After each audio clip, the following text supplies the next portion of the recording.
Sí se ve, doctora.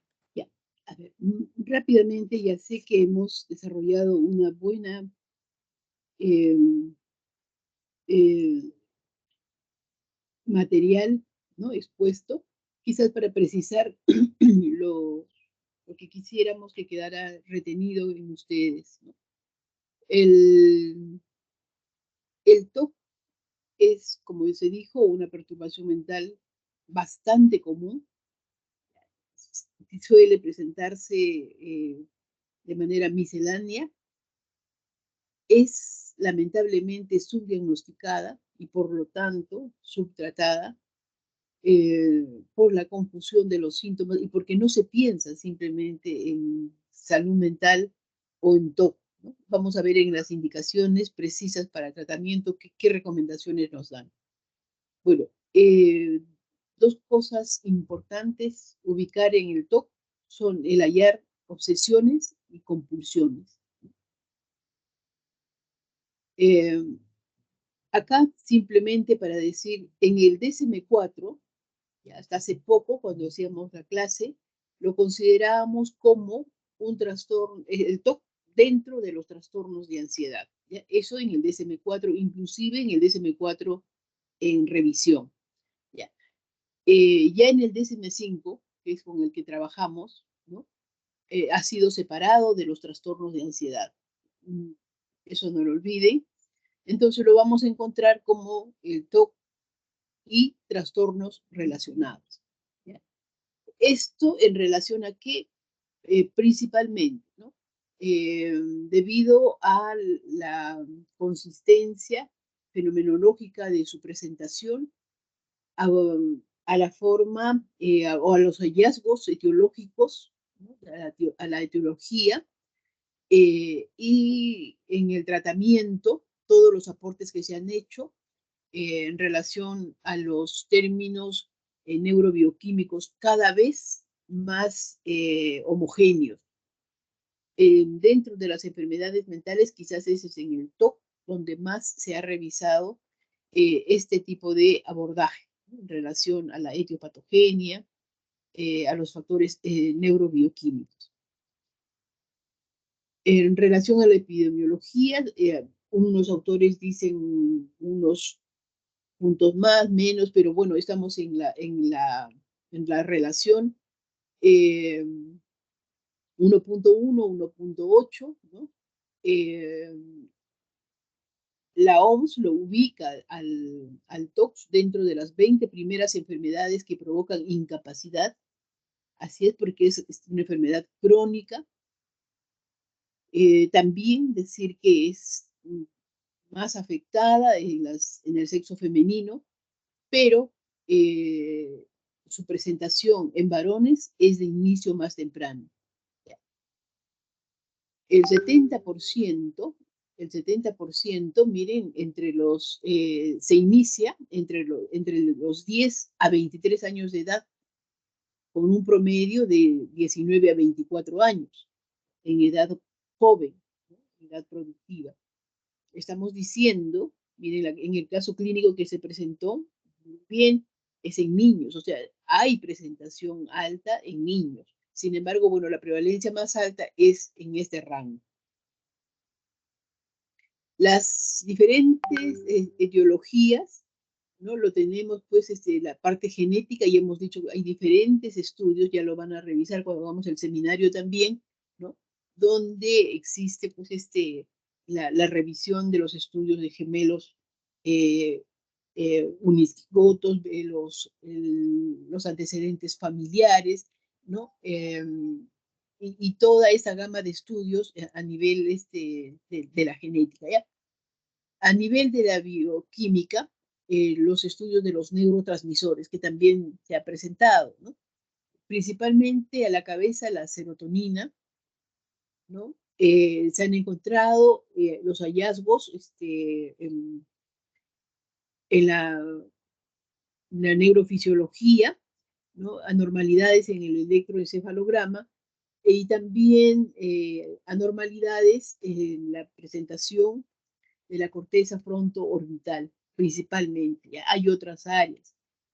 desde el punto de vista psicológico, ¿ya? Según el psicoanálisis, habría pues una fijación en la etapa anal donde se atribuye una educación bastante rígida, punitiva, en la enseñanza del control de los esfínteres principalmente.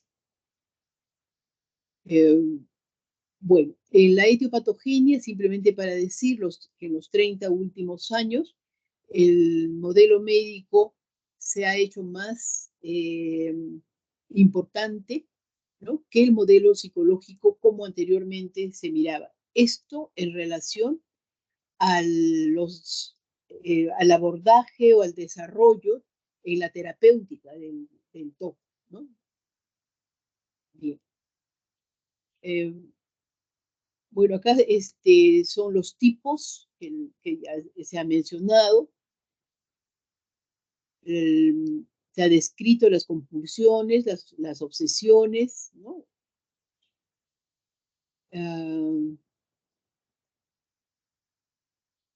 Importante decir que el TOC está relacionado a, a la depresión, miren, bien alto, entre un 50-60%, a un trastorno de ansiedad, 40%, y a los tics, un 20%. ¿Recuerdan cuando hablábamos en trastorno de personalidad límite?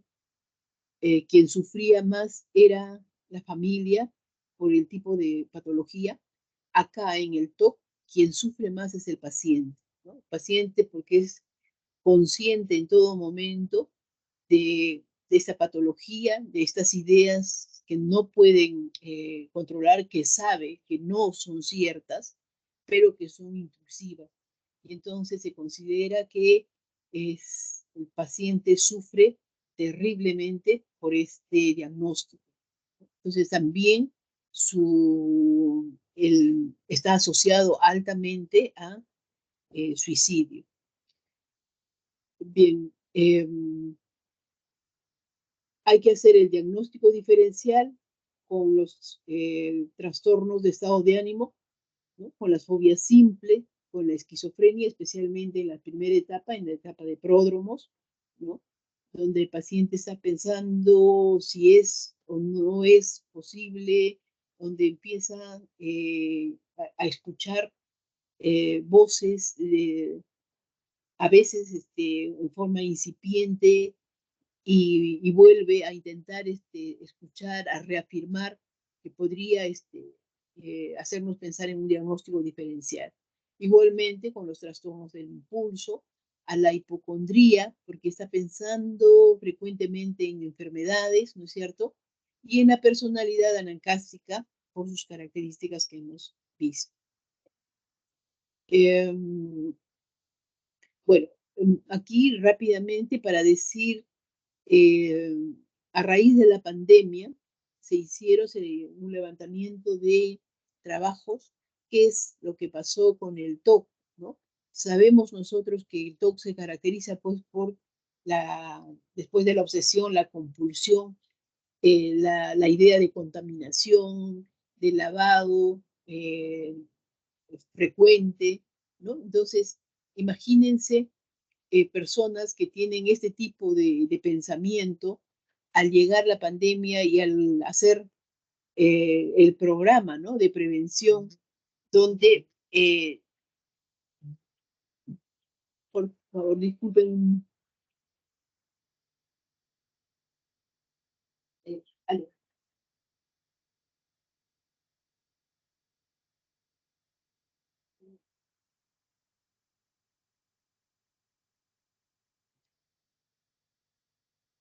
¿Ya? Entonces, ahora, en esta segunda etapa, ¿no?, después de que ha pasado la pandemia, aún estamos, ustedes saben, ya en la quinta ola, pero ¿qué es lo que hemos visto? Vemos una pandemia de síntomas, de signos, de trastornos mentales, ¿no? Entonces, uno de ellos, quien ha sufrido más y se presenta con más frecuencia, son el trastorno obsesivo compulsivo. ¿Por qué? Porque durante ese encierro el paciente ha empeorado, al verse encerrado, tratando de combatir día a día su contaminación, su intento de evitar más contagios, ¿no? Entonces, es lo que tenemos y seguramente ustedes van a atender en las emergencias o cuando tengan que hacer el serum, ¿no? O sea, esto tiene para rato. Entonces, ha marcado la pandemia una etapa importante que hay que considerar en relación al TOC y a sus derivados. En relación al tratamiento, se mencionó, ¿no? Hay que hacer la educación.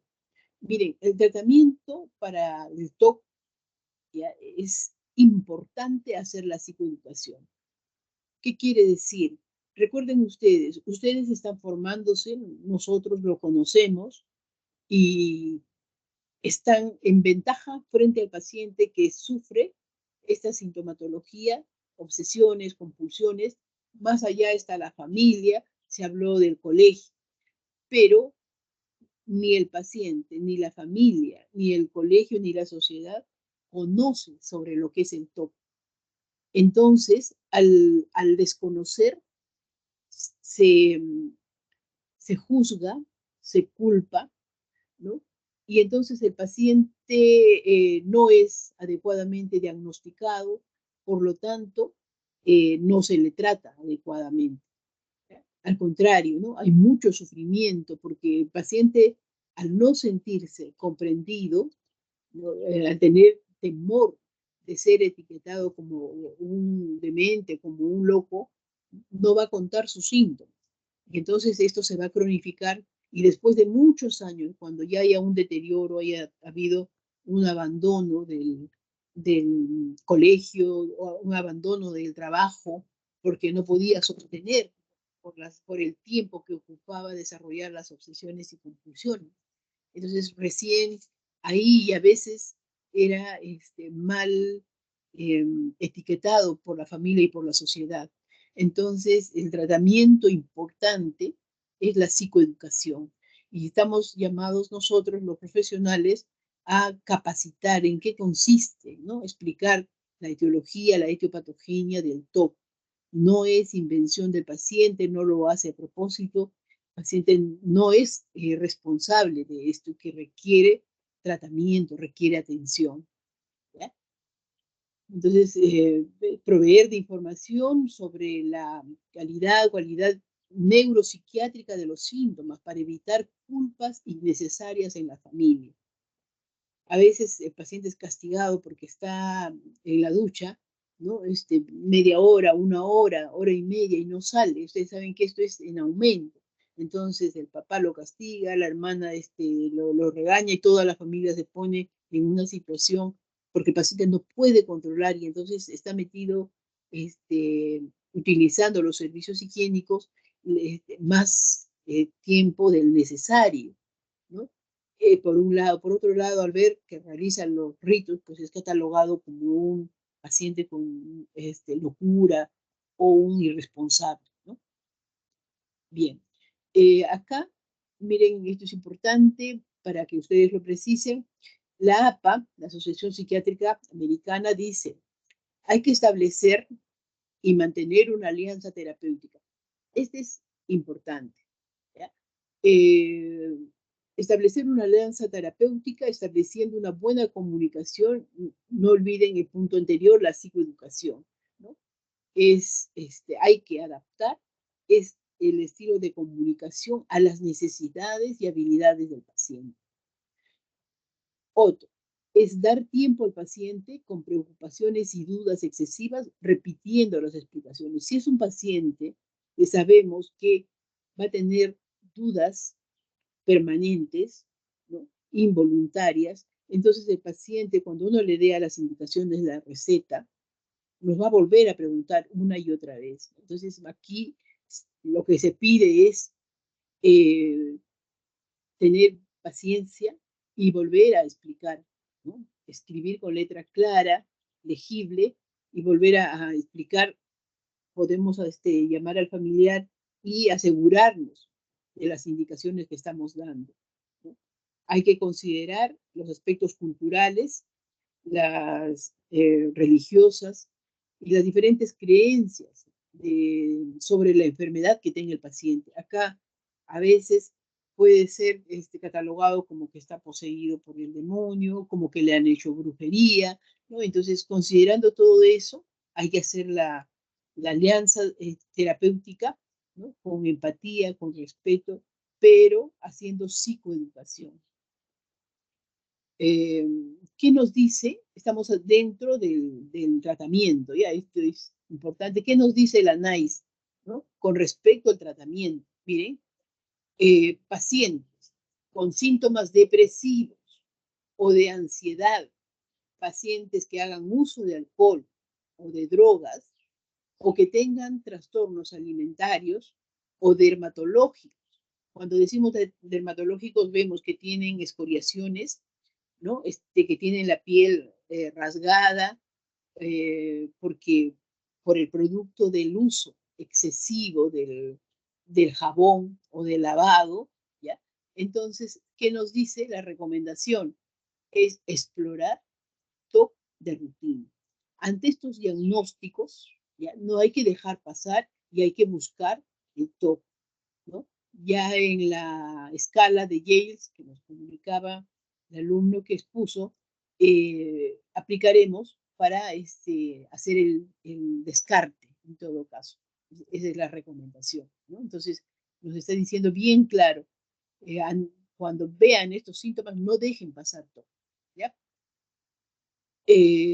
Bueno, también nos dice, nos vuelve a recalcar, es educar sobre la naturaleza y el tratamiento del TOC. Esto es importante, es esencial, ¿no?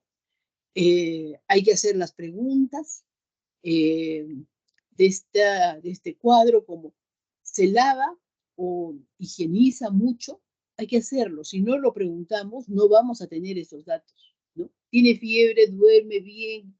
¿Cómo está el apetito? Preguntamos eso porque generalmente es nuestra rutina y obtenemos los datos.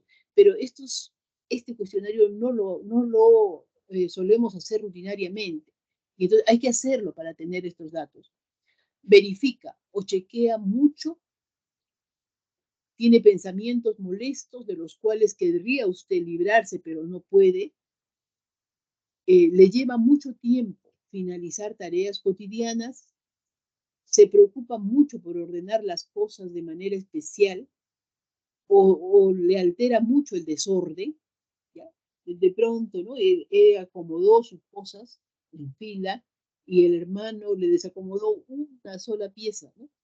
Y se entra en crisis, se desajusta, se angustia demasiado y entonces se altera la dinámica familiar.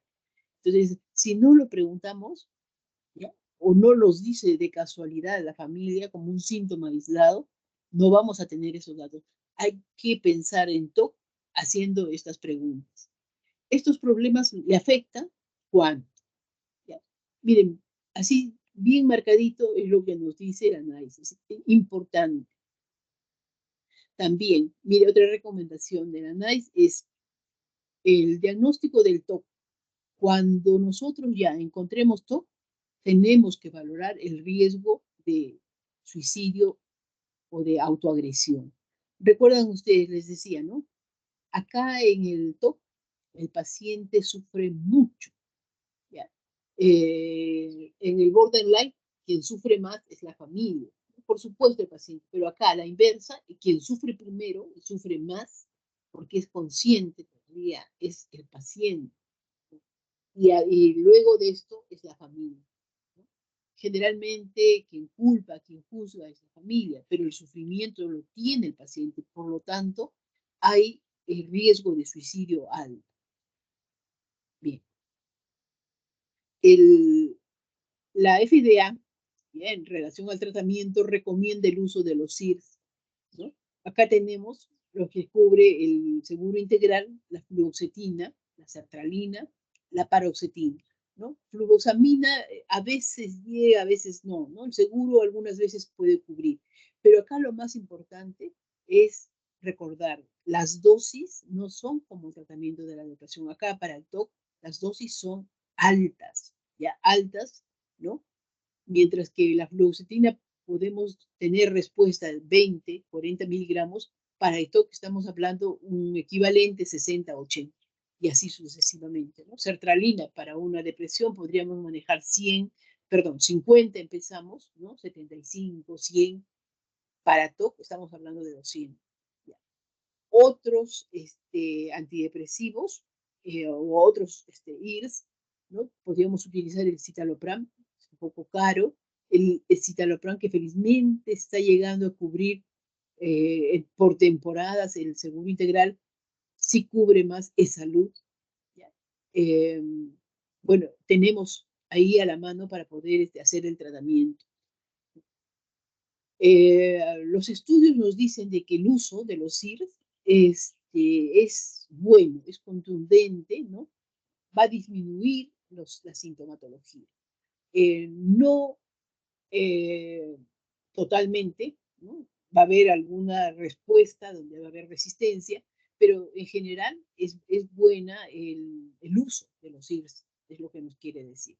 El tratamiento, la respuesta que esperamos ver no va a ser al día siguiente, ¿no es cierto? Entonces, eso a veces el paciente, la familia llama por teléfono, ya tomó su pastilla, pero no mejora, no es una fiebre, no es un analgésico.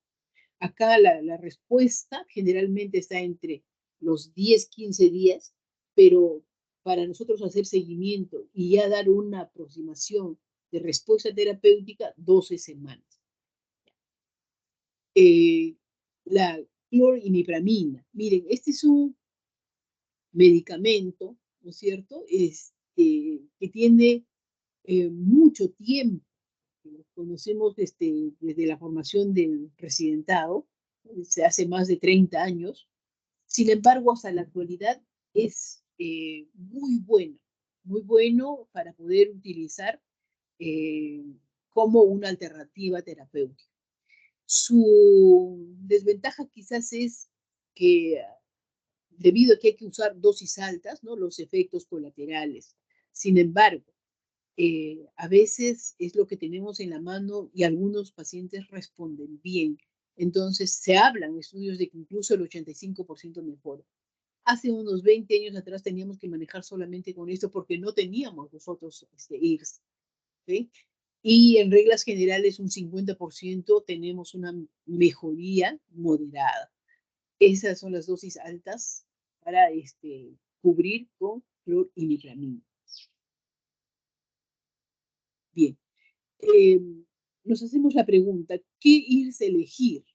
¿No? Entonces, generalmente, si vamos a hacer el tratamiento por primera vez, leeremos y revisaremos cuáles son el perfil de efectos secundarios, ¿no? ¿Ya? Como una variable importante. ¿Cuál es la vida media de este IRS? Las interacciones, porque podría ser que está cursando con otros cuadros, ¿no? Con otros diagnósticos. ¿Qué seguridad tenemos? ¿No? ¿Y cuál es la capacidad de respuesta? También acá para ver cuál escoger es buscar antecedentes. Nos dice, si estuve tratamiento hace 4 años o 10 años y me dieron tal medicamento y mejoré. No mejoré tanto, pero mejoré. Entonces, ese es un buen dato para retomar el tratamiento. ¿Ya? Bien.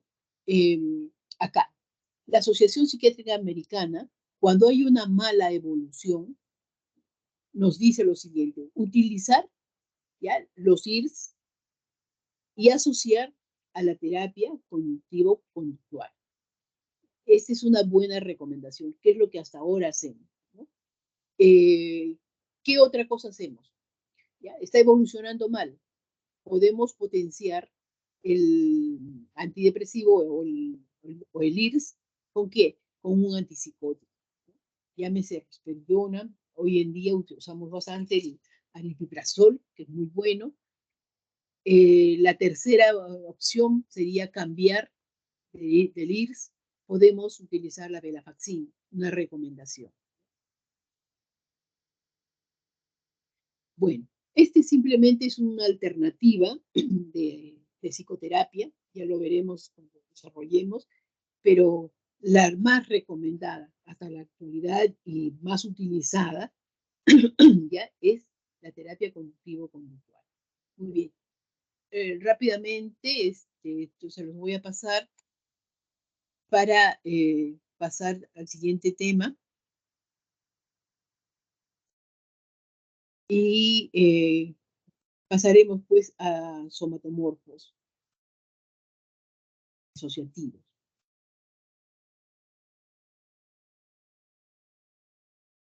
Hola, ¿están ahí? Sí, doctor. Sí, doctora. Voy a estar cansado. Ya, terminé. Esta es la última parte. Sí, doctora.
¿Quién pone somatomorfos?